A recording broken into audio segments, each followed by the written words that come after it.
देखिए, सबसे पहले तो आप लोग ये समझ लें कि मल्लिकार्जुन खड़गे जी और मैं, हम दोनों के दोनों बतौर ऑब्जर्वर यहाँ पर आए थे और कांग्रेस विधायक दल की मीटिंग मुख्यमंत्री जी से पूछ करके उनकी अनुमति से, उनकी सहमति से और उनकी कन्वीनियंस से रखा गया। मुख्यमंत्री निवास के ऊपर ही उन्होंने कहा शाम को 7 बजे रखना है, तो उनकी कन्वीनियंस से ही ये मीटिंग रखी गई, जो सबसे पहले आप सब लोगों को हम बताना चाहते हैं। दूसरा जो महत्वपूर्ण बात है कि जो विधायक नहीं आए उनको हम लोग लगातार हम कह रहे थे कि हम 1 to 1 सब लोगों की बात सुनने के लिए यहाँ पर आए हैं, तो कोई भी बात हो आप हमें कहें। खड़गे जी और मैं हम अलग से बैठ करके 1 to 1 सबकी बात सुनेंगे और कोई फैसला नहीं हो रहा है। जो आप बात कहेंगे वो बात हम दिल्ली जा करके बताएंगे और कांग्रेस अध्यक्षा सबकी बात सुनने के बाद 1 to 1 हर एक से बात करने के निर्देश हमारे पास में है।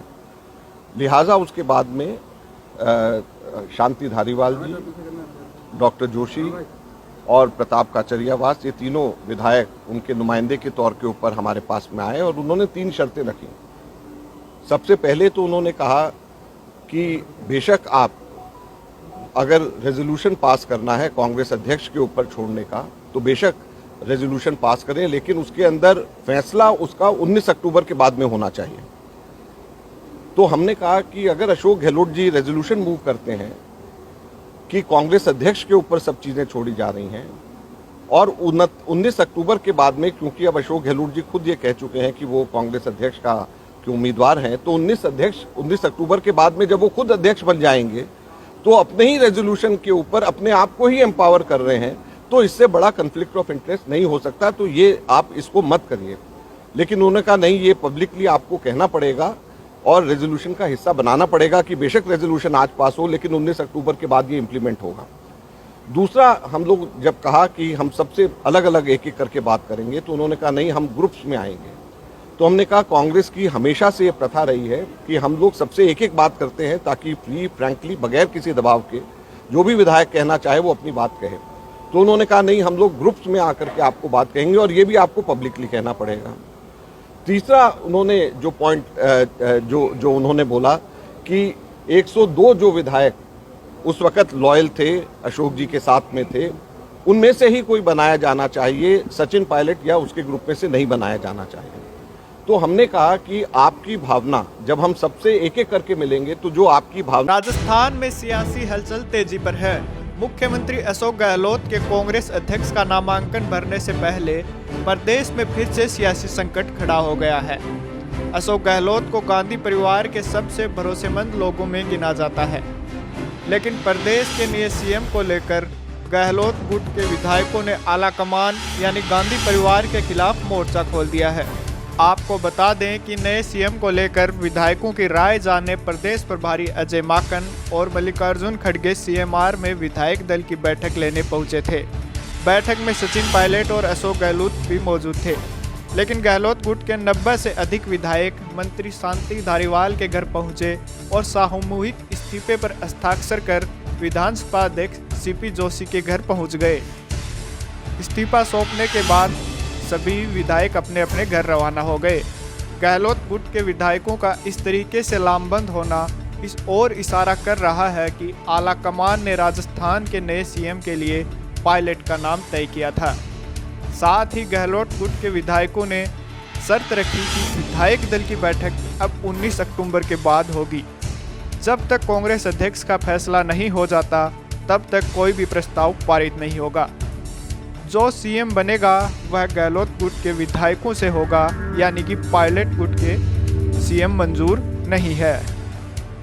इससे साफ हो गया कि अशोक गहलोत नहीं चाहते कि सचिन पायलट मुख्यमंत्री बने। अब ऐसे में कांग्रेस के पास सीएम के लिए 2 विकल्प हो सकते हैं।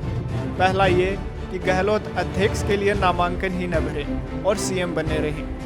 दूसरा ये कि तीसरे नाम पर सहमति बने, इसमें स्पीकर सीपी जोशी और प्रदेशाध्यक्ष गोविंद सिंह डोटासरा सीएम बन सकते हैं। अगर ऐसा हुआ तो पायलट को दूसरी बार बड़ा झटका लगना तय है। वहीं दूसरी तरफ प्रदेश में जाट मुख्यमंत्री बनाने की आवाज़ भी मुखर हो रही है। ट्विटर पर जाट को मुख्यमंत्री बनाओ ट्रेंड हो रहा है।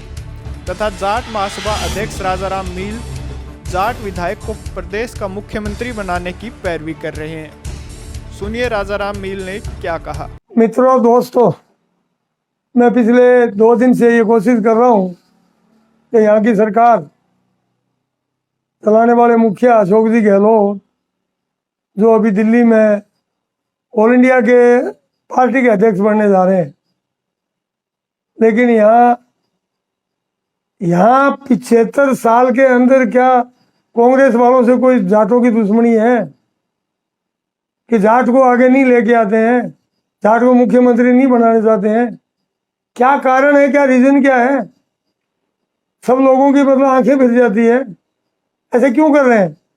क्या सोनिया गांधी जी को पता नहीं इस बात का कि यहाँ राजस्थान इतना बड़ा स्टेट है, इसके अंदर 20% जाट है, जो 35-40 MLA भी बनते हैं जाटों के।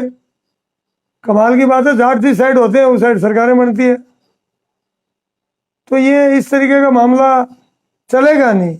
यहाँ की सरकार है, इसको ये पता नहीं है क्या ओबीसी के अंदर इन्होंने जो आरक्षण का मैटर था, ओबीसी का आरक्षण इन्होंने खत्म कर रखा है? क्या दिखता नहीं क्या इनको? जानकारी नहीं है क्या? मुख्यमंत्री खुद ओबीसी का है, तो ये क्यों नहीं इस बात पे मतलब फैसला लेते? आज जगह जगह आंदोलन हो रहे हैं, जगह जगह हो रहा है। 30 तारीख से यहाँ धरना देने के लिए तैयार बैठे हैं, परमानेंट धरने के लिए आ रहे हैं ओबीसी वाले। तो ये सरकार जो कुरीति है इनको मिटाते क्यों नहीं? जब ये सचिवालय में बैठे हुए लोग इस तरीके की हठधर्मिता करते हैं। अच्छा, जब भी जाट समाज का कोई भी अगर हुआ थोड़ा आगे आते हैं, जब मौका लगता है उनको नीचे टपका देते हैं। ये काम तो खट हो जाता है, किसी को पूछने वाला नहीं है, कोई जाने वाला नहीं, लेने वाला नहीं, ना कोई मतलब रहता। पिछली सरकार में भी जैसे रामलाल जी थे, उनको कोई जैसे मौका मिला हटा दिया, और हरीश जी को हटा दिया। तो ये देखो, जाटों में तकलीफ है, और मैं तो पहले भी कह चुका हूँ कि अशोक जी से मैं नहीं समझता कि जाटों के खिलाफ रहे, लेकिन लोग कहने वाले बहुत कहते हैं, झगड़ा करने तक आते हैं। लेकिन मैं फिर कह रहा हूँ कि आज अशोक जी को ये जो लगा हुआ दाग जो लोगों का, मैं नहीं कह रहा हूँ, लोगों का लगाया हुआ दाग है, धोने का मौका है। और ये सारी बातें छोड़ के ये और दाग बढ़ जाएगा अगर ये खुद के स्वार्थ के लिए अगर यहाँ किसी तरीके के जाटों के साथ अन्याय हुआ तो लोगों की तकलीफ बढ़ेगी, घटेगी नहीं। राज बढ़ाने ख्वाब मत देखना, ये बहुत मुश्किल काम हो जाएगा। आने वाला समय बताएगा ये आप लोगों को, बड़ी दिक्कत खड़ी हो जाएगी। सोनिया गांधी जी को पता नहीं क्या?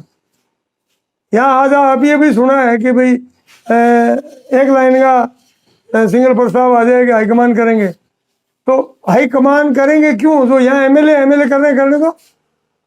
सरकार एमएलए से चलती है, एमएलए चलाते हैं, गिनती से चलती है। अशोक जी गहलोत ने जो सरकार बचा के रखी, 40 दिन तक होटलों के अंदर रहे, तो एमएलए की गिनती 100 से ऊपर थी, सब बची ना। नहीं तो यह था कि 99 हुए, 98 हुए, अब गई 2 महीने तक कोई कामकाज नहीं हुआ, और सरकार जो है ये होटलों के अंदर बंद हो गए सारे एमएलए। तो ये बहुत मुश्किल काम है, बहुत सी कुरीतियाँ इनकी सीधी करें। हमारी ओबीसी की बहुत बड़ी कुरीति है। मैं कहता हूँ जो 50% की क्राइटेरिया था तब 21 किया, सेंटर में 27 था, तो आज 50 का हट गया, तो हमारे 40 करो, 55% है। तो क्यों नहीं 40 करते इनको?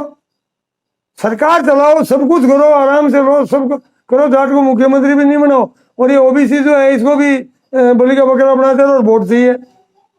तो ये मामला बड़ा खतरनाक मोड़ पे है। अब मैं सोनिया गांधी जी से निवेदन करना चाहता हूँ कि वो भी बहुत अच्छी और बढ़िया लेडी है। इन्होंने कितनी विपदा झेलने के बाद और इनके परिवार से कितने लोगों की बलि देने के बाद भी ये मैडम अड़के रही, पैरों पे खड़ी रही, सरकार को बचा के रखा। आज इस सरकार को बचा के रखने के लिए ठीक है, अशोक जी अगर अध्यक्ष बनते हैं तो वो सीनियर नेता है, वो समझदार है, वो शाणे हैं, देश में कांग्रेस को खड़ी करेंगे।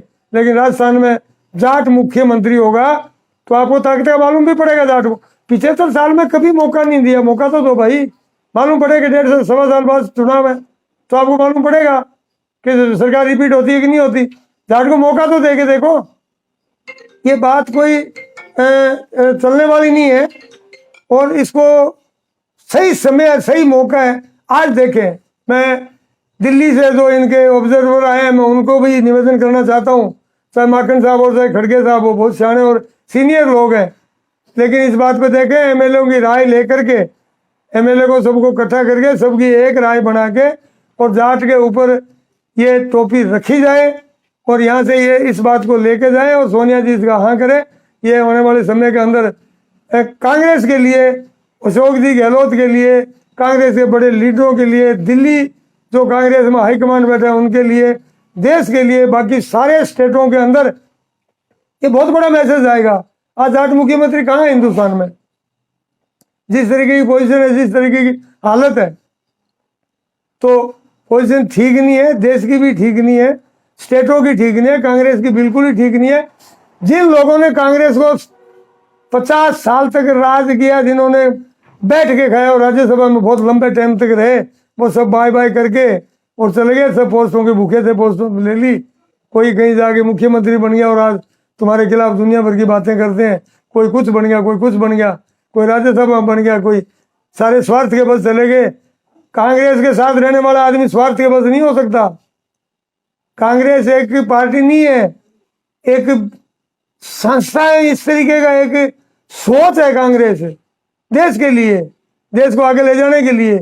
इस सोच को बर्बाद करने के लिए जिन लोगों ने बर्बाद किया, जो हाईकमांड के खास रहे, नजदीकी रहे, जिन्होंने फायदा उठाया, उन्होंने कांग्रेस को धोखा दिया और धोखे देते जा रहे। और आज भी जो है, आज फिर यही बहुत सारी कहानियां आ रही है। इस काम को देखना पड़ेगा, जानना पड़ेगा, समझना पड़ेगा और डिसीजन लेना पड़ेगा। मित्रों, मैं इसी बात के लिए आपके रूबरू हुआ। मैं आपको बताना चाहता हूँ, हमारे समाज का मेरा दुख दर्द में 22 साल से जाट महासभा का अध्यक्ष हूँ, 16 साल से SC ST OBC और माइनॉरिटी का अध्यक्ष हूँ।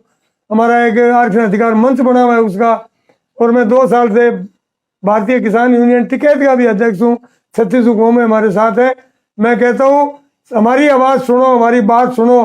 पूरे लोग हमारे साथ है, 36 कौमें साथ है, समाज एक मुश्त आपके साथ है। समाज आएगा, कांग्रेस बहुत फायदे में रहेगी और हिंदुस्तान लेवल पे फायदे में रहेगी।